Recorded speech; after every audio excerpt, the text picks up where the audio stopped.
Dahil nagpapalokal na lang din tayo, dapat pati trip na tambayan at mapapawis ng mga lokal dito, gagawin natin. Ang islang tinuturing na pinakamataas dito, ang High Island. Literal kasi na mataas ang lugar. Alright mga biyano, dito tayo ngayon sa High Island Reservoir. Now, there are a couple of reasons why pinupuntahan ito ng mga turista or yung mga, I guess, locals. Well, one, nag-hike sila. You have a couple of trails. Uy, kaingit naman. Makisabay nga muna ako sa mga pag-aura ng mga bumibisita rito.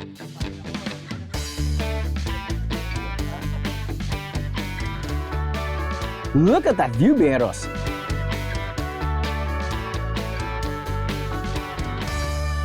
Maganda na ang view dito sa itaas, pero may iba pang pinupuntahan sa ibaba ng isla.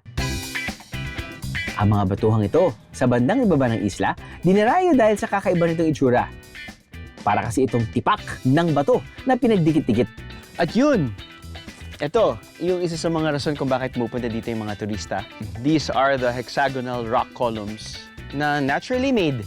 Natural daw itong nabuo matapos ang sinasabing pagputok ng bulkan. Hinatay ang daang milyong taon na ang nakararaan. Ang tagal nun, ha?